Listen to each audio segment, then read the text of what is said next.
El sol de Madrid quemaba a través de los ventanales del restaurante Celestial.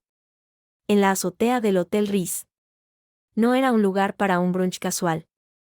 Era el tipo de sitio donde el champán corría más que el agua y donde mi suegra, Beatriz de Santoro, podía lucir sus joyas sin que nadie parpadeara.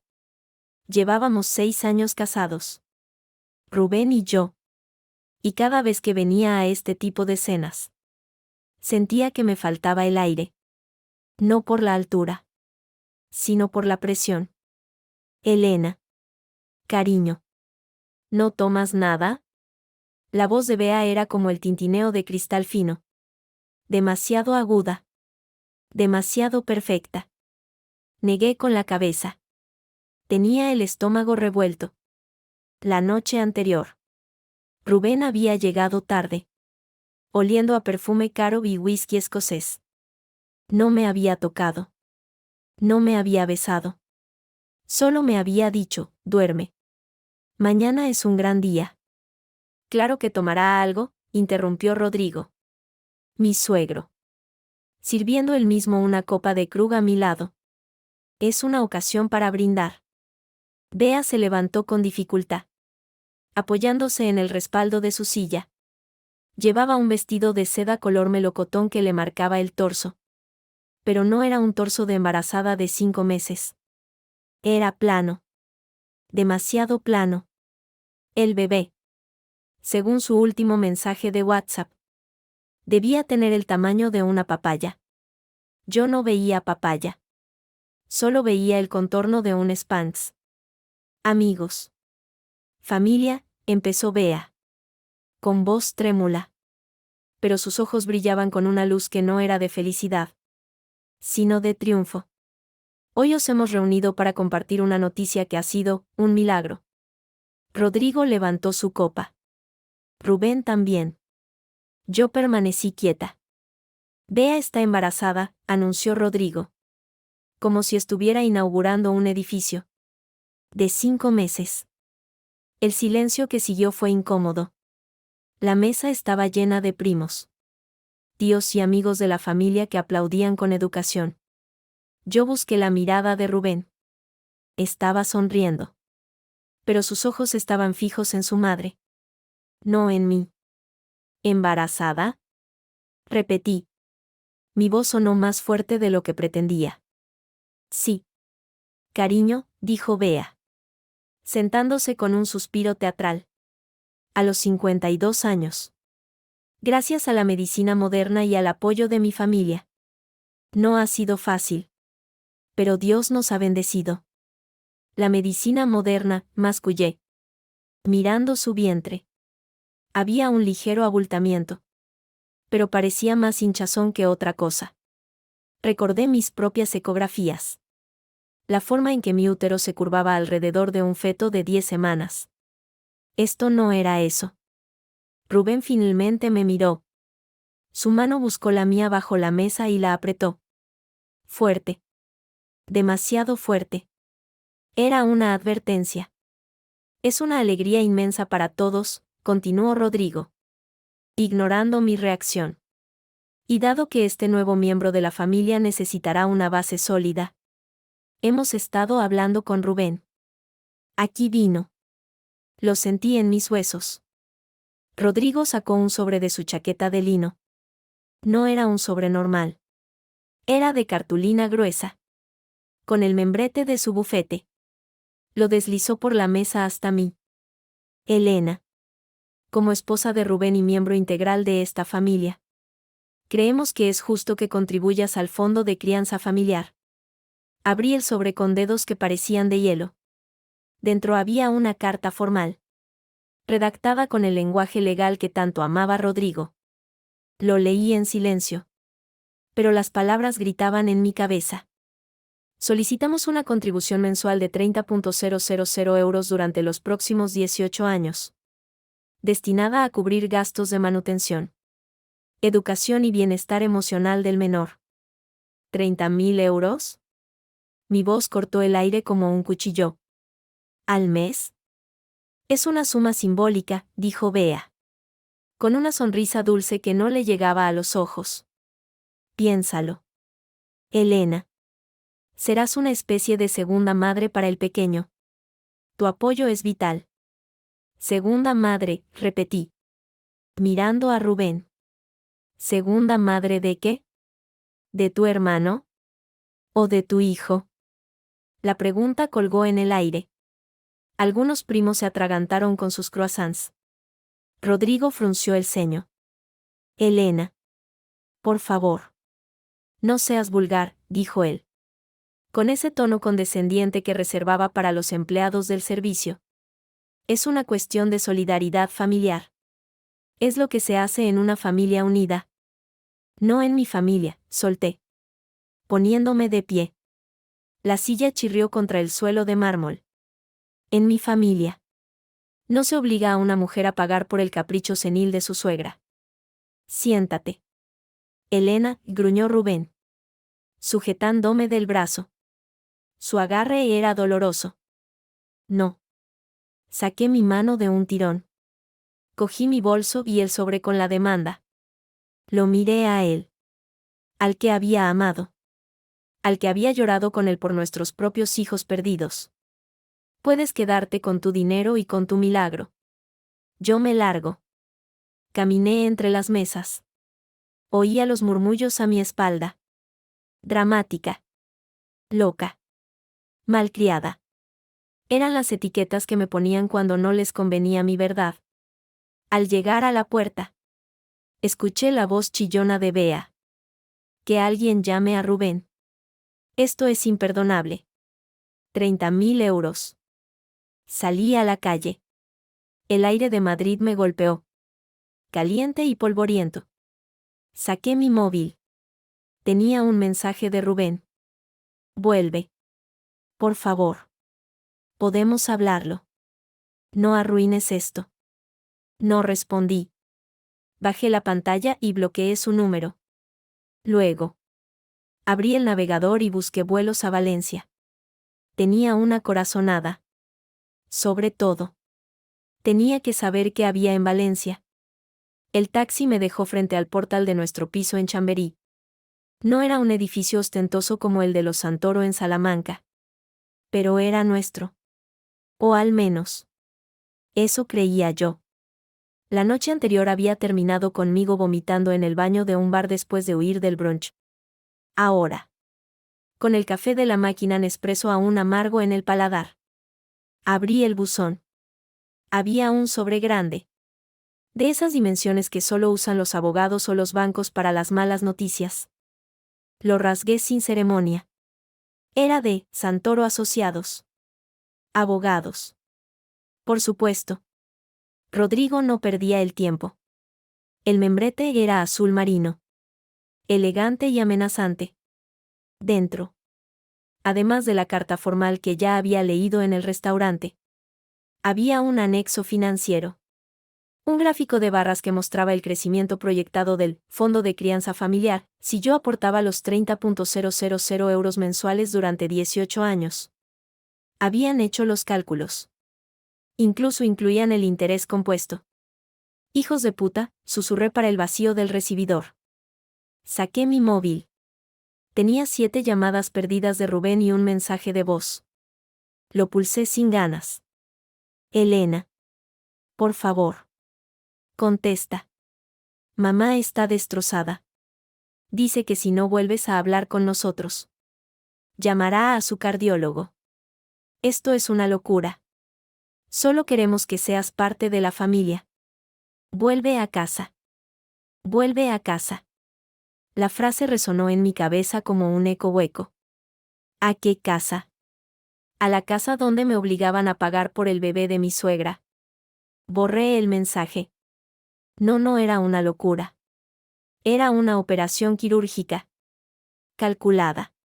Fría. Necesitaba hablar con alguien que no estuviera dentro del círculo dorado de los Santoro. Marqué un número de memoria. Contestó al tercer tono. Elena. ¿Estás bien? La voz de Clara sonaba alerta. Era abogada. Especializada en derecho de familia. Y mi amiga desde la universidad. Sabía que algo pasaba. Acabo de recibir una demanda de mi suegra para pagar 30.000 euros al mes por su embarazo, dije, tratando de sonar coherente. Hubo un silencio al otro lado. Luego, un resoplido de incredulidad. ¿Me estás tomando el pelo? ¿30 de qué? De euros. Mensuales. Durante 18 años. Joder. Elena. Eso es un delirio. ¿En qué coño están pensando? En dinero. En control. En hacerme sentir una desgraciada por no querer pagar por el hijo de mi marido que lleva en el vientre de su madre. Espera. Espera. ¿Rubén está embarazada? Clara siempre fue directa. No. Su madre. Vea. Pero el bebé es de Rubén. Utilizaron su esperma. Lo sé. Lo siento en los huesos. Clara silbó por el auricular. Vale. Esto es gordo. Esto no es solo un divorcio. Elena. Esto es una demanda por manipulación emocional y financiera. ¿Tienes pruebas? ¿Algo más que tu intuición? Todavía no. Solo la carta de Rodrigo y el hecho de que Bea no parecía embarazada en absoluto. Llevaba un corsé de látex bajo el vestido. Lo juro. Bien. Primero. No hables con Rubén. Bloquéalo. Segundo. No firmes nada. Tercero. Ve a tu casa. A tu piso. Y busca. Facturas. Recibos. Tickets de viaje. Cualquier cosa que muestre que Rubén ha estado gastando dinero en algo relacionado con fertilidad. Y llama a un detective. Uno bueno. Yo te recomendaré uno. Colgué con Clara sintiéndome ligeramente menos sola. Tenía un plan. Entré en el piso. El silencio era absoluto. Nuestro piso. El piso que habíamos amueblado juntos después de nuestra luna de miel en Tailandia. El sofá de cuero que tanto le gustaba a Rubén. La cocina Esme que yo había elegido. Todo parecía normal. Pero ahora estaba contaminado. Fui directa al estudio de Rubén. Era su santuario. Un escritorio de nogal. 2 pantallas de ordenador. Y una nevera pequeña llena de Red Bull y whisky. Revisé los cajones. Ordenados. Muy ordenados. Facturas del coche. Recibos de la comunidad. Nada fuera de lo común. Hasta que llegué al cajón inferior derecho. Estaba cerrado con llave. Rubén odiaba los cajones con llave. Decía que eran para paranoicos. Pero allí estaba. Busqué en el cajón de los utensilios de oficina. Nada. Recordé que una vez. Hacía años. Le había visto esconder una llave de repuesto en el marco de un cuadro que colgaba detrás de la puerta. Lo levanté. Allí estaba. Pequeña. Oxidada. La llave giró con un crujido seco. Dentro. No había documentos financieros. Había algo peor. Una agenda médica. No de Bea. Sino de Rubén. La hojeé. Citas con el psicólogo. Citas con el urólogo. Y luego.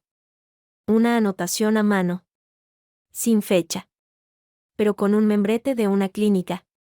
Clínica Fertility Valencia. Cita con doctora Arroyo. Resultado, muestra viable. Congelación programada para mayo. Mayo. Hace 3 meses. Justo cuando yo estaba empezando a convencerme de que podíamos adoptar. Cuando Rubén me decía, no te preocupes. Cariño. Tenemos tiempo. Mientras tanto. Él ya tenía programado congelar su semen para su madre. Saqué mi móvil y fotografié la página. Luego. Con más cuidado del que había usado en años. Volví a cerrar el cajón y dejé la llave exactamente donde estaba. No podía saber que yo sabía. Todavía no. Volví al salón y me senté en el sofá. El móvil vibró. Era un número desconocido. contesté. Aunque sabía que era una mala idea. Elena. La voz era de Rubén. Pero distorsionada. Como si estuviera llorando o tuviera la nariz congestionada. Por favor. No hagas esto. No lo hagas público. Mamá no lo soportaría. ¿Hacer qué público? ¿Rubén? Pregunté. Con una calma que no sentía. Lo del embarazo. Lo del bebé. Es un milagro. Es nuestra forma de sanar. Después de perder a los nuestros. Esto une a la familia. Tu familia. No la mía. Elena. Por favor. Si no pagas. Si no estás con nosotros en esto, tendremos que ir a juicio. Y no quiero que sea así. Te quiero. La frase, te quiero, me quemó el oído. ¿Cómo podía decirme eso mientras me tendía una trampa financiera de 360.000 euros al año? Rubén. Escúchame bien. No voy a pagar un solo céntimo. Y si mencionas la palabra juicio otra vez, te veré en los tribunales. Y llevaré todo lo que encuentre. No tienes nada. Tengo una agenda médica. Tengo una cita en Valencia. Y tengo una corazonada sobre una tal doctora Arroyo. El silencio al otro lado fue absoluto. Luego. Un clic. Había colgado. Perfecto. Había picado. Sonó el timbre. Era el mensajero que Clara me había recomendado. Un tipo alto. De mirada penetrante y chaqueta de cuero. Se presentó como Marco. Señora Vargas. Clara me envía. Me ha dicho que necesita encontrar algo. Algo que no debería estar donde está. Exacto. Necesito saber si mi marido ha estado yendo a Valencia. Regularmente. Y si ha estado pagando a una clínica de fertilidad allí. Marco asintió. Tomando nota en una libreta. Fácil. Lo comprobaremos con los registros de peaje y las tarjetas de crédito. Pero hay algo más que debería saber. Señora. He estado haciendo una vigilancia preliminar de su suegra. Y doña Beatriz no entra en ninguna clínica de fertilidad. Va a una clínica privada de ginecología. Pero no para ecografías. Va para consultas de rutina. Y la última vez que la seguí, entró en un edificio industrial en Alcobendas. Un sitio llamado Esperanza Viva. Mi corazón se detuvo. ¿Qué es Esperanza Viva? Es una agencia de gestación subrogada. De las Caras. Operan en la sombra. Pero tienen contactos en Valencia. ¿Coincidencia? No. No era una coincidencia. Era el hilo del ovillo. Y yo acababa de tirar de él. Necesito pruebas. Marco. Fotos. Facturas. Cualquier cosa que demuestre que ese bebé no está en el vientre de Bea, sino en el de una desconocida que le está alquilando el útero a mi marido. Entendido. Empezaré esta noche. Marco se fue. Me quedé sola en el piso. Miré la agenda médica de Rubén sobre la mesa. La prueba estaba ahí. Pequeña. Frágil. Pero real. Ya no era solo una sospecha. Era una certeza. Saqué mi portátil y empecé a escribir un correo a Clara. Tengo algo. Rubén congeló su semen en Valencia hace 3 meses. Y creo que están usando una gestación subrogada. Necesito que me ayudes a destruirlos. Envié el correo. Luego. Cerré el portátil. El silencio del piso ya no me parecía vacío. Estaba lleno de posibilidades. La guerra había comenzado. Y por primera vez desde hacía años. Me sentía viva. El viaje en AVE desde Madrid a Valencia dura exactamente 1 hora y 35 minutos. Lo sé porque lo he hecho cientos de veces para visitar a mi prima Lucía. Nunca pensé que lo haría para seguir el rastro de una mentira. Marco. El detective. Me había enviado un informe preliminar la noche anterior. No eran pruebas concluyentes, pero eran suficientemente sórdidas como para mantenerme despierta toda la noche. Rubén había ido a Valencia 3 veces en los últimos 4 meses. Siempre los viernes. Siempre solo. Y siempre con una reserva de hotel cancelada a última hora. Eso significaba que se quedaba en casa de alguien. O en una clínica. Cogí el primer tren de la mañana. Llevaba puesto un gorro de lana y unas gafas de sol enormes. El disfraz de turista despistada. No quería que nadie de Esperanza Viva me reconociera si Rubén había mostrado fotos de mí. En el asiento de al lado, una anciana leía un libro de bolsillo. El olor a café y a pañales me recordó a la época en que yo todavía creía que tendría hijos. Ahora.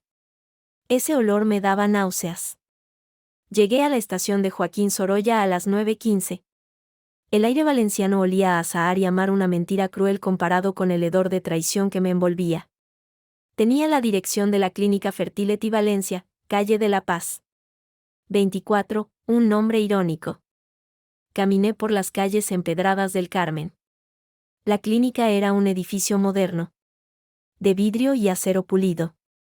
Escondido entre edificios antiguos. No tenía cartel exterior. Solo un interfono y una puerta de seguridad. Entré detrás de una pareja que hablaba en susurros. El vestíbulo era minimalista. Con luces tenues y música ambiental que sonaba a spa. No a hospital. Olía a desinfectante y a dinero. Buenos días. ¿En qué puedo ayudarle? La recepcionista era joven. Con una sonrisa profesional que no llegaba a sus ojos. Hola. Tengo una cita con la doctora Arroyo, mentí. Con la voz más firme que pude. Soy la señora de Rubén Santoro. La mención del nombre hizo que la sonrisa de la recepcionista se congelara por un microsegundo. Lo noté. Lo archivé. Ah. Sí. El señor Santoro. Pase. Por favor. La doctora le está esperando. Me condujo por un pasillo blanco hasta una sala de espera privada. Allí. Sentado en un sillón de cuero. Estaba Rubén. No estaba solo. A su lado. Una mujer joven. De unos 25 años. Con el pelo rubio platino y una chaqueta de piel sintética. Estaba embarazada. No de 5 meses. De 7. Quizás. Tenía los tobillos hinchados y una bolsa de plástico con unas cuantas cosas de bebé a sus pies. Rubén no me vio entrar. Estaba demasiado ocupado mirando su teléfono. La mujer sí. Me miró con una mezcla de curiosidad y fastidio. ¿Rubén? Dijo. Tocándole el brazo. ¿Quién es esta? Rubén levantó la vista. Su cara pasó por una docena de emociones en 3 segundos: sorpresa, pánico, ira. Y finalmente, resignación. Elena, dijo. Poniéndose de pie. Su voz era un susurro ronco. ¿Qué haces aquí? Hola. Rubén. Vine a verte. Miré a la chica embarazada. Y a conocer a la futura madre de tu hijo. La chica se puso pálida. Se levantó con dificultad. Alejándose de Rubén. ¿Qué? ¿De qué estás hablando? Gritó Rubén. Demasiado alto. La puerta de la sala se abrió y apareció una enfermera. Señor Santoro. La doctora le espera. Y señora, me miró a mí. Soy su esposa, dije. Clavando mis ojos en Rubén. La esposa legal. No es momento para esto. Elena, siseó él. Agarrándome del brazo y arrastrándome fuera de la sala. Dejando a la chica sola y confundida. Me empujó contra la pared del pasillo. Su aliento olía a menta y a miedo. ¿Estás loca? ¿Cómo te atreves a venir aquí y montar una escena? ¿Sabes lo que has hecho? Lo que he hecho. Rubén. Esa chica está embarazada. Y tú estás aquí. ¿Con quién crees que estás hablando? Ella es la gestante. Es un acuerdo comercial. Nada más. Un acuerdo comercial, repetí. Con una risa amarga. ¿Y el bebé? ¿También es comercial? El bebé es de la familia. Es mi hermano. Pero también es una forma de sanar. Mamá necesitaba esto. Yo necesitaba esto. No. Tú necesitabas un hijo sin tener que lidiar conmigo. Sin tener que pasar por otro aborto. Así que fuiste y compraste uno. ¿Cuánto te costó? ¿Rubén? ¿De nuestro dinero? ¿O del de tu padre? Elena. Por favor.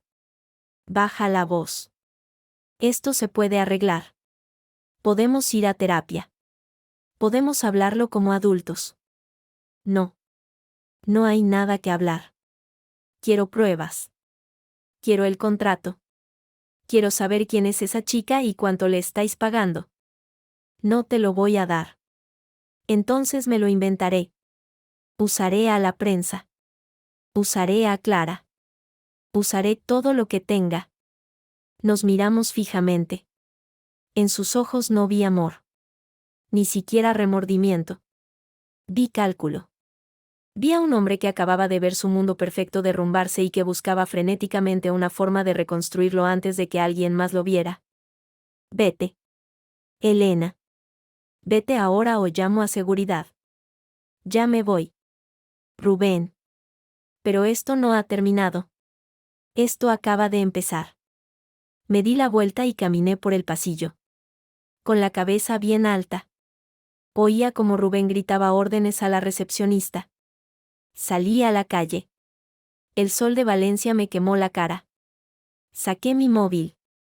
Tenía un mensaje de Marco. Confirmado. La chica se llama Anastasia Ionescu. Rumana. 26 años. Contrato firmado con Esperanza Viva, por 45.000 euros. Pago inicial de 15.000 hecho desde la cuenta de Rodrigo Santoro. Fotos adjuntas. Abrí las fotos. Era ella. La chica del pasillo. Sonriendo. Con una ecografía en la mano. En la esquina de la imagen. Un hombre de espaldas. Con un Rolex que solo podía ser de Rodrigo. Tenía todo lo que necesitaba. No era solo una sospecha. Era una transacción. Un bebé comprado y vendido. Y yo iba a asegurarme de que todo el mundo lo supiera. Subí al tren de vuelta a Madrid. Esta vez. El viaje me pareció el más largo de mi vida. Porque sabía que cuando llegara, mi vida ya no sería la misma. Valencia me dejó un sabor amargo en la boca. Como si hubiera masticado metal. Las imágenes de Rubén con aquella chica. Anastasia. Se repetían en bucle en mi cabeza. Su cara de pánico. Su forma de agarrarme el brazo. Susurrando amenazas que no podía cumplir. Pero el peor sabor no era el de la traición, sino el de la banalización. Para él. Aquello era un acuerdo comercial. Un simple intercambio de servicios. Marco me esperaba en mi piso cuando volví de Valencia. Tenía la cortesía de un ladrón y la eficiencia de un cirujano. Había extendido varios documentos sobre la mesa de la cocina. No eran copias. Eran los originales. O al menos. Eso parecía. Señora Vargas. He conseguido esto esta mañana. Señaló un contrato encuadernado en piel sintética negra. El membrete decía, Esperanza Viva Agencia de Gestación Subrogada S.L. Era un contrato de prestación de servicios. De un lado. La gestante, Anastasia Ionescu. Del otro.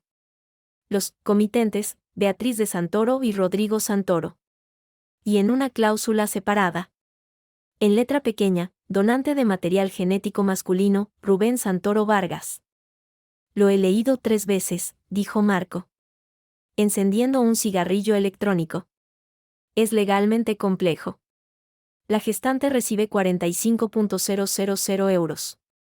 Un anticipo de 15.000 ya fue pagado desde la cuenta de Rodrigo. El resto se paga al nacimiento. Pero hay una cláusula, pasó una página. Mira esto. Cláusula 9.2, la comitente. Señora Beatriz de Santoro. Asumirá la maternidad legal del menor desde el momento del nacimiento, figurando en el registro civil como madre biológica, con el consentimiento de la gestante para renunciar a sus derechos parentales. Entonces Bea no es la madre biológica. Ni siquiera es la madre legal real. Es una usurpadora, susurré, sintiendo como el hielo se formaba en mi estómago. Correcto. Es un lavado de identidad legal. En papel. Bea es la madre. En realidad. Es una mujer de 52 años que ha comprado un bebé para sentirse joven otra vez. Con el dinero de su marido y el semen de su hijo. Y Rubén, añadí.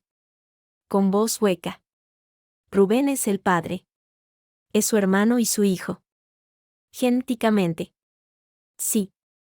Legalmente. Es un desastre. La ley española prohíbe la gestación subrogada. Si esto llega a un juez, el contrato es nulo. El bebé podría ser declarado en situación de desamparo. Sonó el timbre. Era Clara. Con una botella de vino tinto y cara de pocos amigos. He leído el informe de Marco. Esto es peor que lo que pensábamos, dijo, dejando el vino sobre la mesa con un golpe seco. Elena. Esto no es solo un divorcio. Esto es un caso penal. Están violando la Ley 14/2006 sobre técnicas de reproducción humana asistida.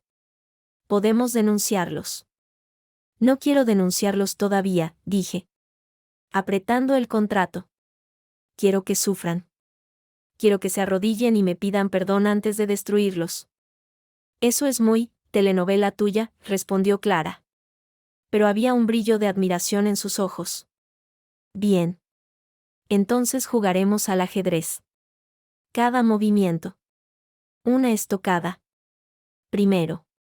La mediación. Tenemos que presentar nuestras pruebas. Pero de forma velada. Hacerles saber que lo sabemos todo. Pero sin soltar la carta definitiva. Que se caguen en los pantalones de miedo. ¿Y si no se cagan? Entonces. En la vista judicial. Sacamos el contrato. Y ahí sí. Que explote todo. Decidí hacer una visita. No a Rubén. Sino a la fuente del dinero. A Rodrigo. Sabía que los jueves por la mañana jugaba al pádel en su club exclusivo de La Moraleja. Esperé en el aparcamiento, fumándome un cigarrillo tras otro. Hasta que lo vi salir. Sudado y sonriente. Con su raqueta en la mano. Se detuvo en seco cuando me vio. Su sonrisa se congeló. Elena. ¿Qué haces aquí? Hola. Rodrigo. Quería hablar contigo. Sobre el bebé. Sobre el contrato de 45.000 euros. Sobre Anastasia. Su rostro no cambió. Era un profesional. No sé de qué me hablas. No hay ningún contrato. Solo una alegría familiar. Claro. Y yo soy la reina de Inglaterra. Saqué una copia del contrato de mi bolso y se la puse en la mano. Él la miró. Y por primera vez en años. Vi algo que no era arrogancia. Era miedo. Esto es privado, balbuceó. Lo será hasta que yo decida que no lo es. Quiero que retires la demanda de los 30.000 euros. Quiero que aceptes el divorcio de mutuo acuerdo. Y quiero que le digas a Bea que deje de fingir que está embarazada. Si no, este papel y otros más interesantes acabarán en manos del juez de familia y del fiscal. ¿Te imaginas el escándalo? ¿Rodrigo? El gran Rodrigo Santoro. El patriarca. Usando a su hijo y a una extranjera para tener un nieto a medida. Mi carrera, mi reputación. Tu reputación ya no existe. Solo tu libertad. Y eso te lo estoy regalando. Por ahora. Me di la vuelta y me fui. No miré atrás. Sabía que había ganado la primera batalla. Pero la guerra estaba lejos de terminar. El silencio que siguió a mi visita fue ensordecedor. Rubén no llamó. Bea no publicó nada en Instagram. El único que se movió fue Rodrigo. Y lo hizo a través de su abogado. Una carta conciliatoria. Retiraban la demanda de los 30.000 euros. Proponían una reunión. Una última cena. Dijeron. Para hablar, como adultos. Clara me miró con escepticismo. Es una trampa. Quieren verte para intimidarte. Para hacerte sentir culpable. No vayas. Pero yo ya estaba preparando mi bolso. No iba a ir como la víctima. Iba a ir como el verdugo. Voy a ir, dije.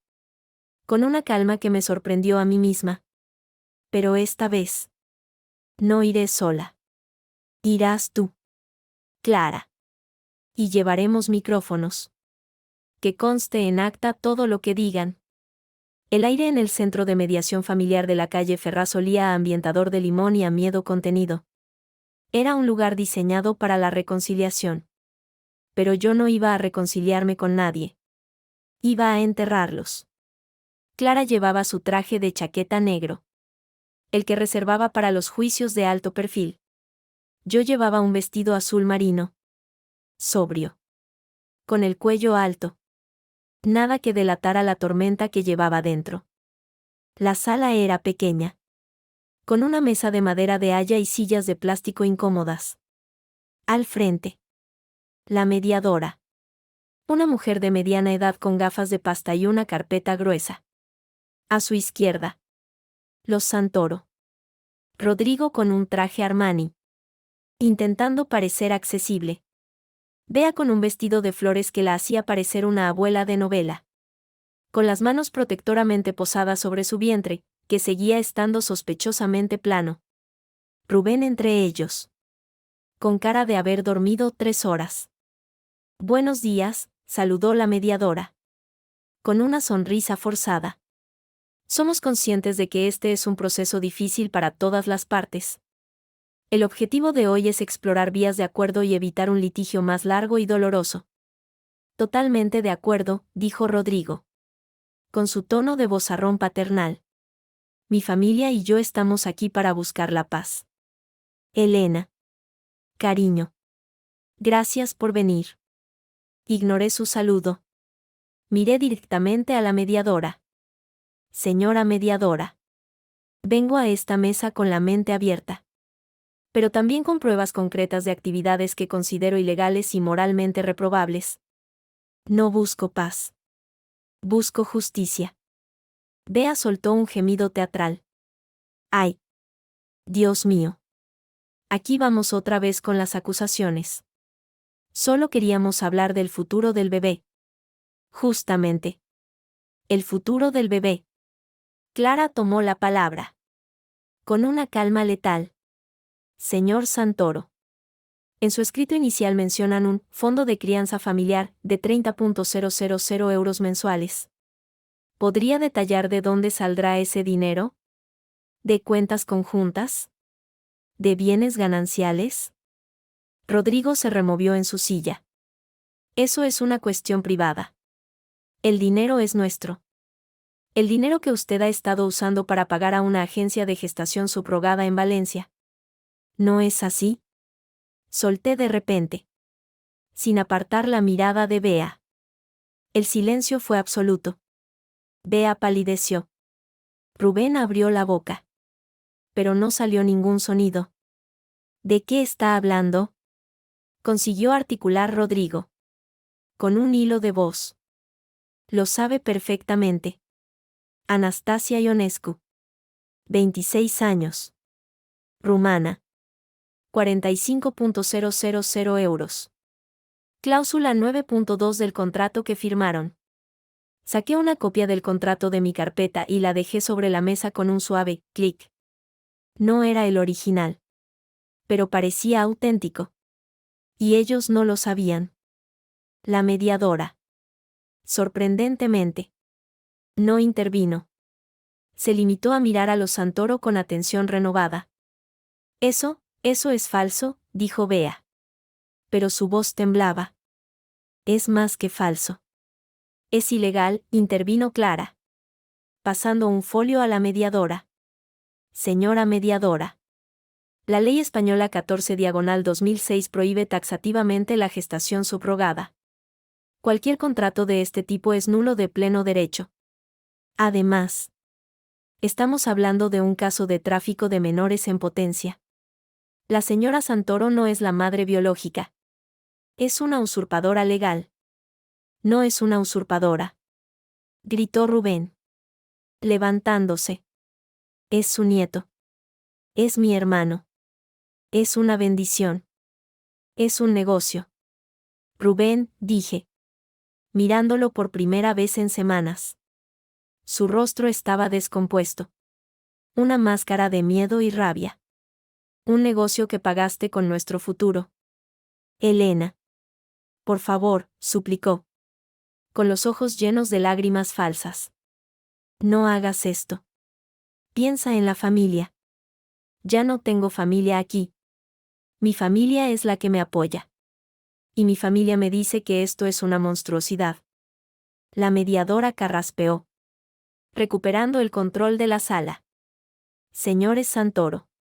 Está claro que hay asuntos legales de gran complejidad que requieren una investigación más profunda. No veo posibilidad de acuerdo hoy. Sugiero que preparen sus respectivas demandas judiciales y que presenten toda esta documentación ante el juez competente. Se levantó. La reunión había terminado. Rodrigo fue el primero en salir. Con la dignidad de un hombre al que acaban de pillar con la mano en la caja registradora. Bea lo siguió. Lloriqueando. Rubén se quedó atrás.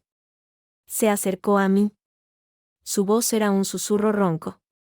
Lo has arruinado todo. ¿Sabes lo que has hecho? Lo que he hecho es destapar la podredumbre que vosotros escondíais. ¿Crees que esto se acaba aquí? Rubén. Esto apenas empieza. Salí de la sala con Clara. El aire fresco de la calle me supo a libertad. Pero sabía que la verdadera batalla estaba por llegar. La guerra judicial.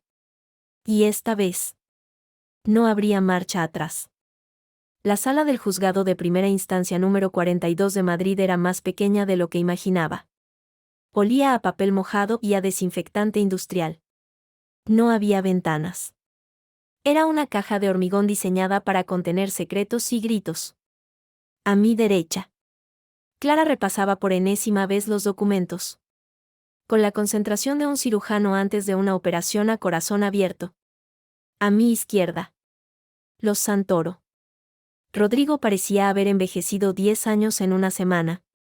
Sus hombros estaban caídos. Y su traje, aunque caro, le colgaba como si fuera de un perchero. Bea no había parado de llorar desde que entramos. Con un pañuelo de encaje apretado contra la nariz. Rubén estaba sentado entre ellos. Mirando al suelo. Una estatua de sal con cara de hundido. La jueza. La magistrada doña Ana Beltrán. Entró en la sala. No era una mujer alta. Pero su presencia llenaba el espacio. Llevaba el pelo recogido en un moño severo y gafas de lectura colgando de una cadenita dorada. Su mirada era de hielo. No sonrió. No dijo, buenos días. Simplemente se sentó y abrió su carpeta. Señora Vargas. ¿Es usted quien solicita la disolución del régimen económico matrimonial y una pensión compensatoria? Su voz era monótona. Pero cortante. Sí. Señoría, respondí. Levantándome. Mi voz sonó firme. Demasiado firme para ser natural. Pero era la única forma de no temblar. ¿Y ustedes? Señores Santoro. Son los demandados en la causa de reclamación de alimentos por importe de 30.000 euros mensuales. Rodrigo se puso de pie, enderezando su espalda como un soldado. Sí. Señoría. Pero solicitamos que se retire la demanda de la señora Vargas y que se archive este asunto. Es un malentendido familiar. No es un malentendido. Es un delito, soltó Clara. Sin esperar a que la jueza le cediera el turno. La jueza la miró con el ceño fruncido. Pero no la interrumpió. Abogada. Por favor. Un poco de orden. La jueza se ajustó las gafas y miró el expediente. Veo aquí una serie de documentos, un contrato de gestación subrogada. Un informe de transferencias bancarias. Y una grabación. ¿Es esto correcto? Totalmente. Señoría, confirmó Clara. Sacando una carpeta de piel negra. Presentamos como prueba documental número 1, el contrato firmado entre la agencia Esperanza Viva, la gestante Anastasia Ionescu y los señores Santoro, donde se explicita la donación de material genético del demandante, Rubén Santoro Vargas. La jueza tomó el contrato. Lo leyó lentamente. Su expresión no cambió. Pero el silencio en la sala se volvió denso. Sofocante. Se podía oír el tic-tac de su reloj de pulsera. Señor Santoro, dijo, sin levantar la vista del papel. ¿Puede confirmar que este es su firma en la cláusula de donante? Rubén tragó saliva. Abrió la boca. Pero no salió ningún sonido. Rodrigo le dio un codazo. Sí. Señoría, consiguió articular. Pero fue un acto de amor familiar. No tenía mala fe. El amor familiar no exime de la ley, respondió la jueza. Secamente. ¿Y usted? Señora Santoro? ¿Puede explicar por qué su nombre figura como comitente en un contrato que la ley española declara nulo de pleno derecho? Bea sollozó más fuerte. Yo solo quería un bebé. A mi edad, es un milagro. No sabía que era ilegal. Mi marido y mi hijo me dijeron que estaba bien. Ignorantia legis non excusat, recitó la jueza. Con una frialdad que me heló la sangre. La ignorancia de la ley no excusa su cumplimiento. Luego. La jueza se volvió hacia mí. Señora Vargas. ¿Qué es lo que usted solicita concretamente a esta sala? Respiré hondo. Este era mi momento. No miré a Rubén. Miré a la jueza a los ojos. Señoría. Solicito 3 cosas. Primero. La disolución inmediata del régimen económico matrimonial. Con división de bienes gananciales. Segundo. Una indemnización por daños morales y económicos. Dada la conducta gravemente lesiva de mi cónyuge y su familia. Y tercero. Y más importante. Solicito que se archive la demanda de alimentos de 30.000 euros. Por ser un disparate legal y ético. Y, dado que el origen de este bebé es una gestación subrogada ilegal, solicito que se eleve testimonio a la Fiscalía Provincial para que investigue un posible delito contra la filiación y el tráfico de menores. El silencio que siguió fue abismal. Rodrigo se desplomó literalmente en su silla. Bea empezó a hiperventilar. Rubén se cubrió la cara con las manos. La jueza cerró el expediente con un golpe seco. Muy bien. Habiendo visto las pruebas presentadas y la actitud de las partes, deniego la demanda de alimentos de forma inmediata. Considero que carece de fundamento legal. En cuanto al resto de las pretensiones, la complejidad del asunto requiere una vista oral más extensa.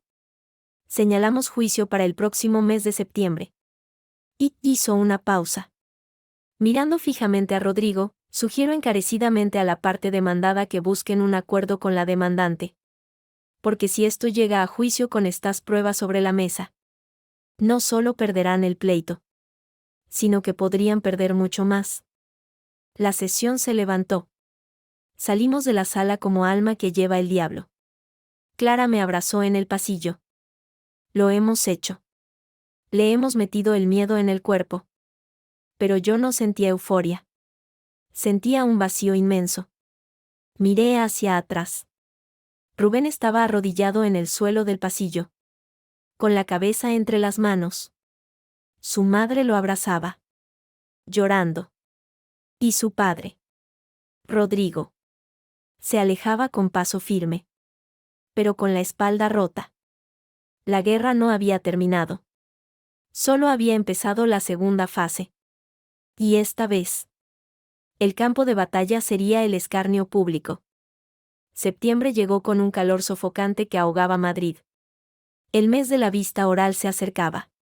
Y con él, el olor a carne quemada de un escándalo que ya no podía contenerse. Lo que había empezado como un secreto familiar de perversidad clínica, se había convertido en el chisme favorito de los pasillos del poder. Alguien, probablemente un empleado del juzgado o un abogado con lengua larga, había filtrado el contrato de Esperanza Viva a un periodista de El Confidencial. La noticia estalló un martes por la mañana. Familia adinerada de Madrid paga 45.000 euros por bebé de alquiler para la suegra del marido. El titular era una obra maestra de ambigüedad y horror. Las redes sociales se incendiaron. El hashtag #Bebé Santoro se convirtió en trending topic. No solo estaban criticando la ilegalidad. Estaban señalando la monstruosidad ética.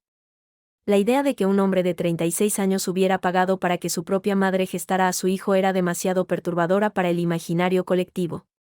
Recibí una llamada de Clara. Su tono era de satisfacción contenida. Elena. Lo has conseguido. El teléfono de Rodrigo debe de estar ardiendo. Le han cesado de la junta directiva de su empresa inmobiliaria. El Colegio de Abogados ha abierto un expediente informativo contra él. Y la prensa del corazón, bueno. Te lo puedes imaginar. Y podía imaginarlo. Las fotos de Bea, con su vientre plano bajo vestidos ceñidos, contrastaban grotescamente con las imágenes de Anastasia Ionescu, la verdadera madre gestante, que un medio sensacionalista había localizado en un pueblo de Bucarest. Anastasia, lejos de ser una villana, daba entrevistas desde su casa, explicando que necesitaba el dinero para su propia hija enferma. La narrativa se había invertido. Ya no éramos no era cruel, sino la víctima que denunció una trama inhumana. Ese mismo día, recibí una visita. No era Rubén. Era Rodrigo. Entró en mi despacho sin pedir permiso, con la cara desencajada y el traje arrugado. Elena. Por el amor de Dios, su voz era un ruego. No el gruñido autoritario de antes. Tenemos que parar esto. No puedes permitir que esto llegue a juicio. Destruirás a mi familia. Destruirás a Bea. Tu familia ya está destruida. Rodrigo. Por vosotros mismos. Yo solo saqué el cadáver del armario. Podemos llegar a un acuerdo. Te daremos la casa en Chamberí. El coche. La mitad de las cuentas. Todo. Solo retira la demanda y el testimonio a la fiscalía. No. La negativa salió de mi boca como un disparo. No había vacilación. Es demasiado tarde para el dinero. Esto ya no se trata de dinero. Se trata de que alguien pague por lo que hicieron.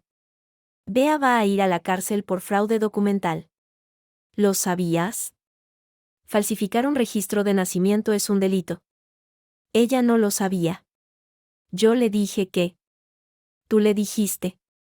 Igual que le dijiste a Rubén que su semen era una donación altruista. Sois una máquina de mentiras. Los tres. Rodrigo se desplomó en la silla frente a mi escritorio. Por primera vez en mi vida, vi al gran Rodrigo Santoro. El patriarca. Roto. No entiendes lo que es la familia, musitó. Claro que lo entiendo. Lo entiendo también que he pasado años intentando ser parte de la vuestra. Y mira cómo me lo agradecisteis. Exigiéndome 30.000 euros para pagar un bebé que ni siquiera era vuestro. Se fue sin decir nada más. La última carta de la rendición. Pero la guerra no había terminado. Rubén seguía resistiéndose. Una semana antes del juicio, apareció en mi casa a las 3 de la mañana. Borracho. Aporreando la puerta. Tuve que llamar a la policía para que se fuera. Su último mensaje. antes de que lo bloqueara definitivamente. Fue una amenaza velada. Vas a arrepentirte de esto. Elena. Te juro que vas a arrepentirte. No me arrepentí. Me preparé. Con Clara. Repasamos cada documento. Cada testigo. Cada palabra que diríamos ante el juez. El día del juicio. Me vestí de negro. No era un duelo. Era una ejecución. La sala del juicio era un teatro del absurdo. La prensa. A pesar de los esfuerzos de los abogados de los Santoro por mantenerlo cerrado, se agolpaba en la puerta. El juicio se celebró a puerta abierta por interés público. La jueza, doña Ana Beltrán, parecía aún más austera que en la audiencia previa. Llevaba un collar de perlas que brillaban frías bajo los focos. La vista duró 3 días. Fue un desfile de horrores y lágrimas falsas. Bea testificó, jurando que amaba a su bebé Milagro, y que no entendía por qué su nuera era tan cruel. Lloró. Gritó. Incluso tuvo que ser amonestada por la jueza por llamarme bruja. Rodrigo fue más sutil, intentando presentarlo todo como un malentendido cultural y una expresión de amor filial. Pero cuando llegó el turno de Rubén, el castillo de naipes se derrumbó. Bajo juramento. Clara le presionó. Señor Santoro, ¿es cierto que usted proporcionó su material genético para que su madre tuviera un hijo? Sí, y susurró, mirando al suelo. ¿Y es cierto que este niño será, desde un punto de vista biológico, su hermano y su hijo? Sí. ¿Y qué sintió cuando pensó en ello por primera vez? Miedo, admitió. Y por primera vez en semanas. Su voz no era de acusación, sino de puro terror. Tuve miedo de lo que esto significaba. Miedo de lo que pensaría Elena. Pero mamá me dijo que era lo correcto. Que unía a la familia. Su madre le mintió. Su padre le usó. Y usted consintió. ¿No es así? Rubén no respondió. Rompió a llorar. Un llanto desconsolado. De niño perdido. No de hombre responsable. La sala guardó silencio. Incluso la jueza bajó la vista por un momento. Luego llegó mi turno. Conté mi historia sin ira. Conté los años de intentos de embarazo. Las ecografías vacías. El dolor de perder a nuestros hijos. Y luego, el descubrimiento de la traición. No lo hice con dramatismo, sino con la frialdad de los hechos. Señoría, dije al final, mirando a la jueza. No vine aquí por dinero. Vine aquí porque lo que la familia Santoro hizo no es solo ilegal.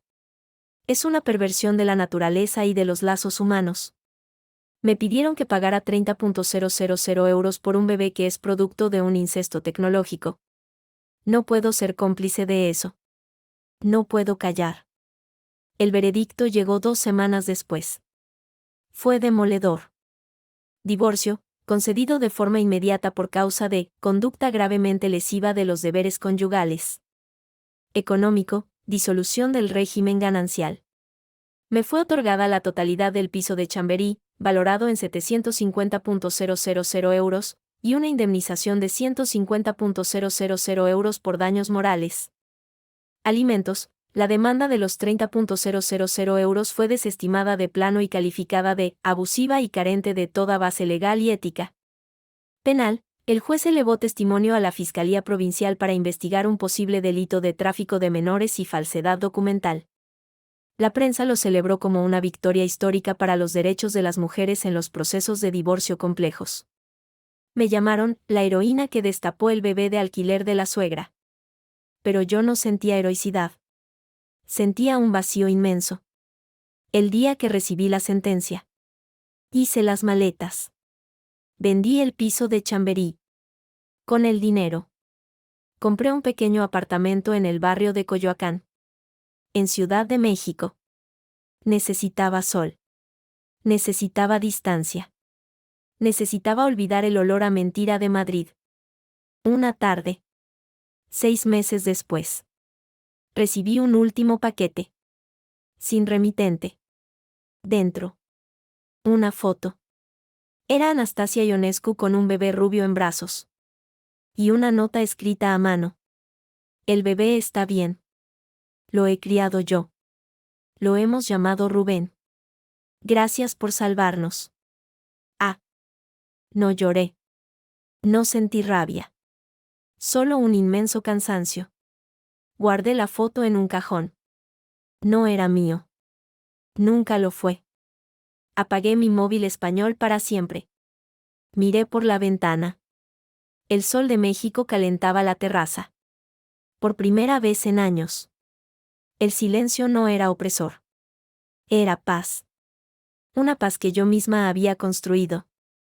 Piedra a piedra. Sobre las ruinas de una familia que nunca debió existir. El juicio había terminado. Pero el ruido no cesaba. No era un ruido físico, sino un zumbido constante en mi cabeza. Como el de un mosquito que se niega a morir. La sentencia me había dado la razón en todos los frentes, la casa de Chamberí. La indemnización.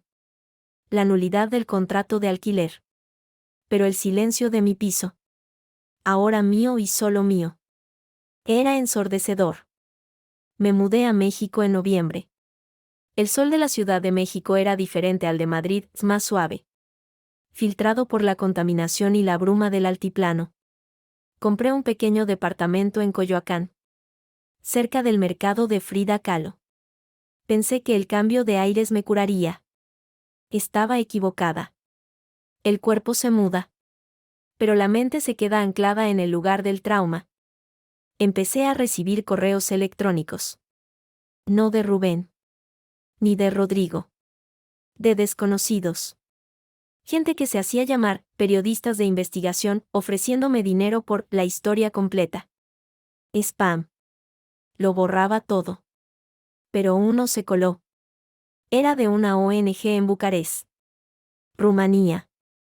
La organización se llamaba Mamás Sin Fronteras. Estimada señora Vargas, decía el correo. Hemos seguido su caso con gran interés. Sabemos que usted fue la clave para detener una red de tráfico de menores disfrazada de agencia de gestación subrogada. Anastasia Ionescu nos ha hablado de usted.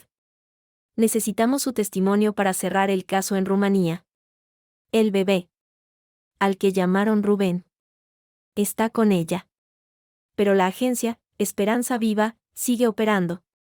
Ahora con otras madres gestantes. Usted es la única que tiene pruebas contundentes de cómo operan en España. Leí el correo 3 veces. El corazón me latía con fuerza. No quería volver a ese mundo. No quería volver a España. Ni siquiera en papel.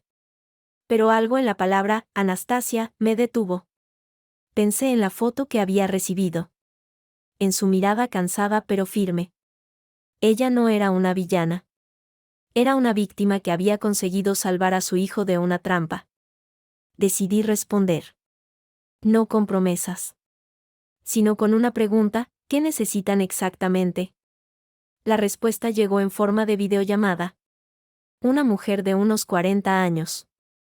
Con acento rumano y cara de cansancio. Apareció en la pantalla. Se presentó como Diana. Señora Vargas. Gracias por responder. Lo que necesitamos es simple. La Fiscalía de Bucarest ha abierto una investigación contra la agencia que contrató a Anastasia. Pero necesitan pruebas de que la agencia operaba en España. Con complicidad de ciudadanos españoles. Su contrato. El que presentó en el juicio. Es la pieza clave. Necesitamos una copia certificada. ¿Y si pudiera hacer una declaración jurada por videoconferencia? La idea me producía náuseas. Volver a hablar del contrato. De Rubén. De Bea. Era como rascar una herida que apenas empezaba a cicatrizar. No puedo volver a España, dije. Con más firmeza de la que sentía. No es necesario, respondió Diana. Leyendo mi miedo.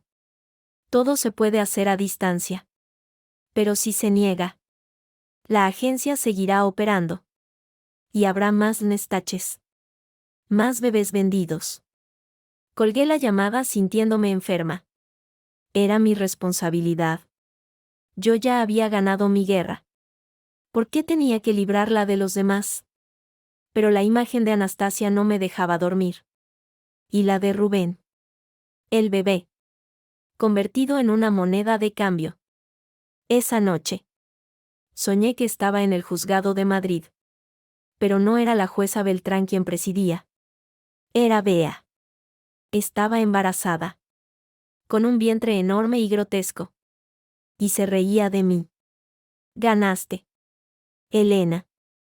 Pero el bebé sigue aquí. Me desperté gritando. El departamento estaba a oscuras. El silencio era total. Pero el eco de la risa de Bea persistía. Al día siguiente. Envié un correo a Clara. Necesito una copia certificada del contrato de Esperanza Viva. Y un contacto de un notario en Madrid que pueda tomar mi declaración jurada por videollamada. No le expliqué el por qué. Solo le pedí que lo hiciera. Ella respondió con un simple, entendido. Lo gestiono. No era suficiente con destruir a los Santoro. Tenía que asegurarme de que el monstruo que habían creado no tuviera más tentáculos. Empezaba a entender que mi batalla no había sido el final, sino el principio de una guerra mucho más grande. Una guerra contra la impunidad. Diana tenía razón. La burocracia rumana era un laberinto. Pero la determinación de una madre herida podía mover montañas. Gracias a Clara. Obtuve la copia certificada del contrato. Verlo de nuevo en papel. Con las firmas de Rodrigo y Rubén. Me provocó un escalofrío. Era un documento de muerte. Lo escaneé y lo envié a la dirección de correo encriptada que Diana me proporcionó. La videollamada con el notario de Madrid fue surrealista. Estaba en mi sala de estar en Coyoacán. Con el canto de los loros del mercado de fondo. Jurando ante una cámara que mostraba una oficina vacía en la calle Serrano. El notario. Un hombre serio con gafas de pasta. Me pidió que leyera un texto. Declaro bajo juramento que el documento que se adjunta es una copia fiel y exacta del contrato original que obtuve en el contexto del juicio de divorcio contra Rubén Santoro Vargas. Y que el contenido del mismo es cierto en la medida de mi conocimiento. Repetí las palabras. Mi voz sonaba hueca. Al finalizar, el notario me preguntó: ¿hay algo más que quiera añadir? Señora Vargas. ¿Algún comentario sobre la naturaleza de este contrato? Miré a la cámara. Sabiendo que Diana y probablemente un fiscal en Bucarest estaban escuchando. Sí. Solo quiero decir que esto no fue un acto de amor. Ni de familia. Fue una transacción comercial que trató a un ser humano como un producto. Y que la impunidad es el mayor cómplice de este tipo de crímenes. Colgué. Sentí que el aire volvía a mis pulmones por primera vez en meses. Había dado el primer paso. No para venganza, sino para justicia. Una justicia que traspasaba fronteras. Una semana después, recibí un paquete en mi domicilio mexicano. No venía de Rumanía. Venía de España. Lo abrí con cuidado. Dentro, envuelto en papel de seda, había un pequeño jersey de bebé. Azul. Con un oso bordado. Y una nota. Escrita a mano con una caligrafía infantil. Para la mamá que nunca fui. Perdóname. Ah. Era de Anastasia. El jersey olía a detergente suave y a algo más. A leche materna y a piel de bebé. Lo sostuve entre mis manos. Llorando en silencio. No era una disculpa por lo que había hecho, sino un reconocimiento de lo que yo había perdido. Ella había elegido a su bebé. Yo no había tenido esa opción. En ese momento, comprendí que mi dolor y el de Anastasia, aunque diferentes, estaban conectados por el mismo hilo invisible, el de la maternidad robada. Ese mismo día, la prensa mexicana empezó a hacerse eco del caso. Un blog de derecho familiar publicó un artículo titulado La viuda blanca de Madrid, la historia de Elena Vargas. No era exactamente lo que había imaginado. Me pintaban como una heroína trágica. Una figura de novela gótica. La historia se estaba distorsionando de nuevo. Pero esta vez no me importó. La distorsión era el precio de la visibilidad. Y la visibilidad era necesaria para que la historia de Anastasia llegara a más oídos. Empecé a recibir más mensajes. Mujeres de diferentes partes de América Latina me escribían. Una en Colombia. Otra en Argentina. Todas contaban historias similares. Agencias que prometían soluciones a parejas estériles, usando a mujeres pobres de países del este como incubadoras. Era una red. Una red global de explotación que usaba la desesperación como moneda. No podía responder a todas. Era imposible. Pero empecé a compartir sus testimonios en una cuenta anónima de Twitter que había creado. No hablaba de mí. Hablaba de ellas. Del hilo invisible que nos unía. Y lentamente, el eco en mi silencio empezó a transformarse en una voz colectiva. No era mi guerra. Era nuestra guerra. La calma duró 3 meses.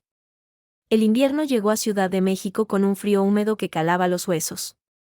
Pensé que ya estaba a salvo. Que Rubén y su familia estaban tan destruidos que no podían hacerme más daño. Me equivoqué. El daño más profundo no viene de los puños, sino de las palabras. Y las palabras de Rubén aún tenían poder. Una mañana, mientras desayunaba café en una terraza de la zona rosa, una mujer se acercó a mi mesa. Era una periodista mexicana. Joven. Con una grabadora en la mano. Señora Vargas. Disculpe la interrupción. Soy de Mujer Hoy, Magazine. ¿Podría darnos su versión de los hechos? La versión de Rubén Santoro ha salido a la luz. El corazón se me cayó a los pies. La versión de Rubén. ¿Qué versión? La periodista me mostró su teléfono. Era un video subido a YouTube. Con miles de visualizaciones. El título, La verdad que Elena Vargas no quiere que veas. El rostro que aparecía en la pantalla no era el de Rubén. Era el de un Rubén irreconocible. Parecía haber envejecido 10 años. Llevaba una barba descuidada y sus ojos estaban vacíos. Hola, decía en el video. Con una voz monótona. Como si estuviera drogado. Mi nombre es Rubén Santoro. Hace un año. Mi vida se destruyó. No por un crimen. Sino por una obsesión. La obsesión de mi esposa. Elena Vargas. Por controlarlo todo. Hizo una pausa. Tragando saliva. Siempre quiso un hijo. Lo intentamos. Fallamos. 3 veces. Después de la tercera pérdida, Elena se volvió fría. Distante. Empezó a hablar de adopción. De cosas que no entendía. Yo solo quería una familia. Quería que mi madre fuera feliz en sus últimos años. Le propuse una solución, la gestación subrogada. Es legal en muchos países. Se lo propuse a Elena. Le dije que podíamos usar a una gestante en Rumanía. Pero ella se negó. Me llamó monstruo. Me acusó de incesto. Aquí. Rubén se echó a llorar. No era incesto. Era amor. Amor por mi madre. Amor por la familia. Pero Elena no lo vio así. Me denunció. Arruinó a mi padre. Destruyó a mi madre. Que tuvo un colapso nervioso. Y todo porque no pudo aceptar que yo buscara la felicidad de otra manera. Porque no podía controlarlo. Porque es una psicópata con una fachada de víctima. El video terminaba con una imagen fija de Rubén. Llorando. Con un texto que decía, la verdad siempre sale a la luz. Almohadilla justicia para Rubén. La periodista me miraba. Esperando mi reacción. Es mentira, susurré. Pero mi voz temblaba. Es una reconstrucción manipulada de los hechos. Lo sabemos, dijo la periodista. Con una frialdad profesional. Pero sus seguidores no. El video ya tiene 50.000 visualizaciones. La gente lo está compartiendo. Dice que usted es la villana. Que lo que hizo fue cruel. Me levanté de la mesa. El café se derramó sobre la mesa. El mundo giraba a mi alrededor. Rubén no había desaparecido. Había estado esperando. Tejiendo su propia telaraña. Había transformado la derrota legal en una victoria moral en las redes sociales.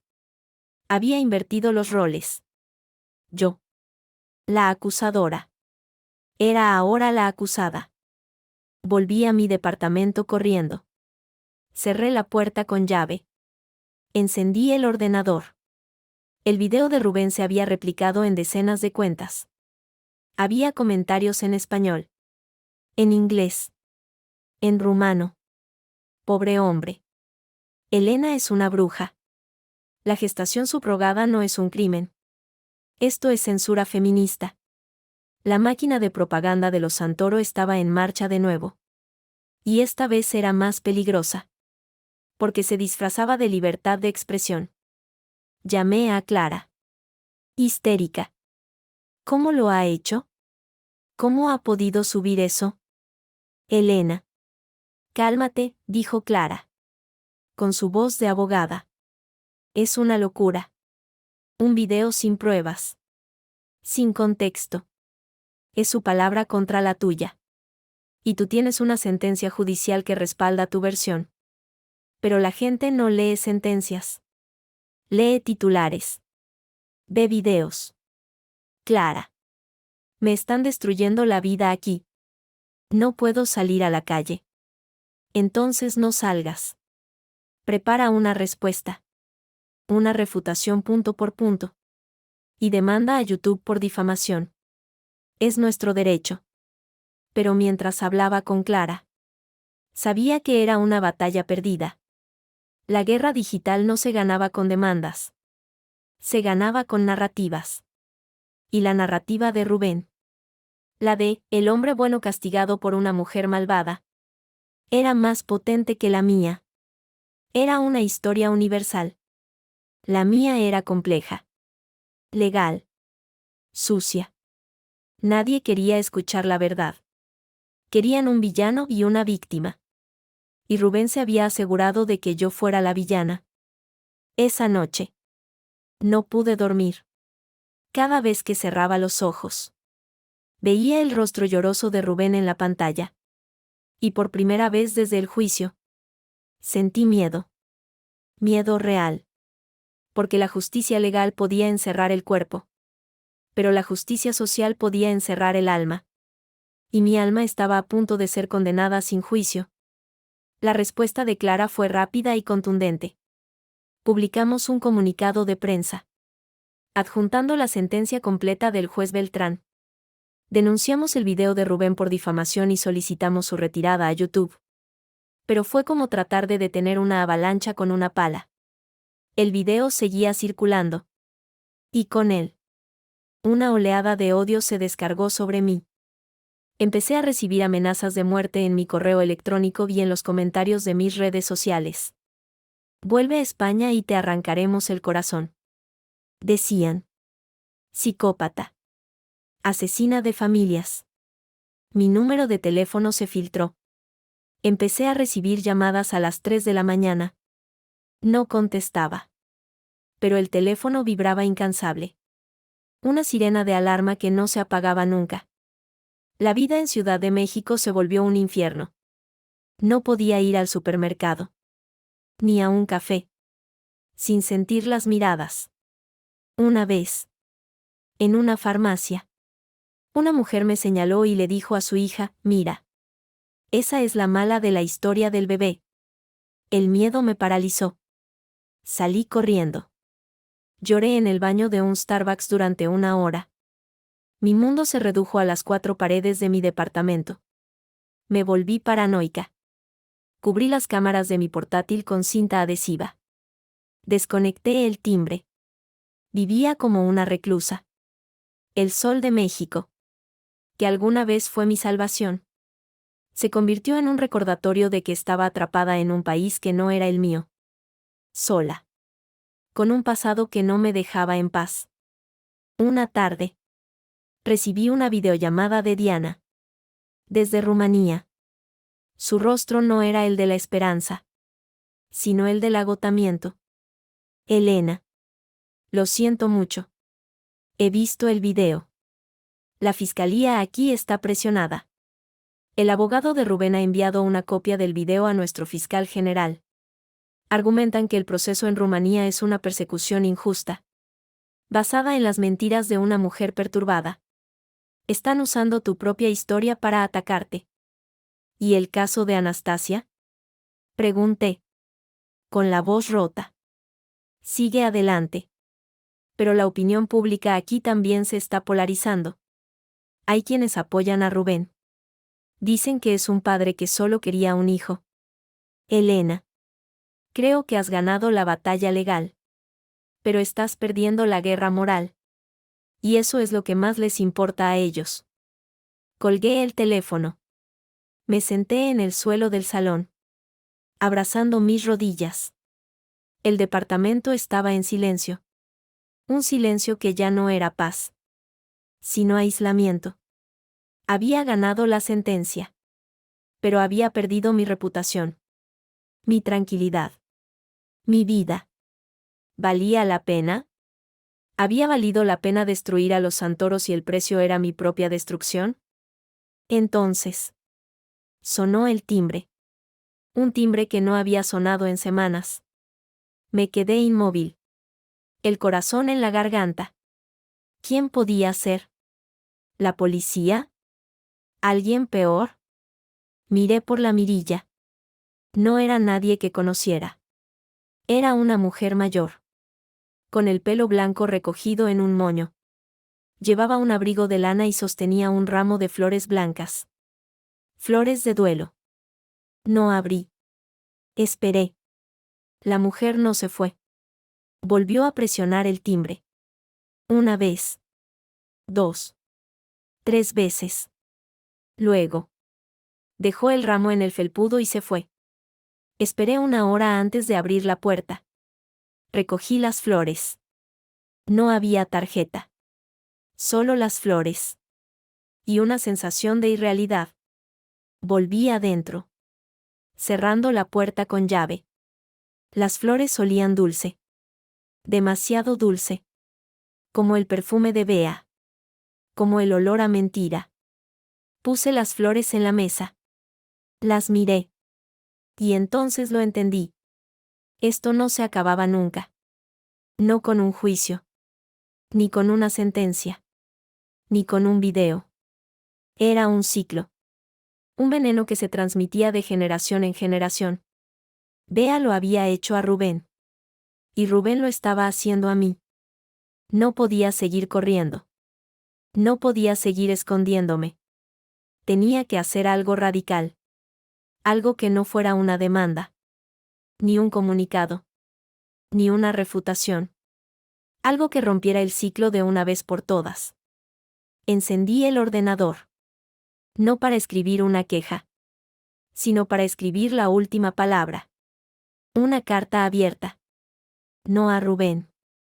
Ni a Bea. Ni a Rodrigo. A la audiencia. A la opinión pública que me estaba juzgando. Una carta donde contaría la verdad. Toda la verdad. Sin filtros. Sin vergüenza. Donde explicaría el dolor de la infertilidad. La traición de la familia. Y la monstruosidad de comprar un bebé. Una carta que no buscaba simpatía, sino comprensión. Una carta que fuera mi última declaración jurada. No ante un juez, sino ante el mundo. Empecé a escribir. Y por primera vez en meses. El silencio de mi departamento no me pareció vacío. Parecía lleno de posibilidades. La guerra no había terminado.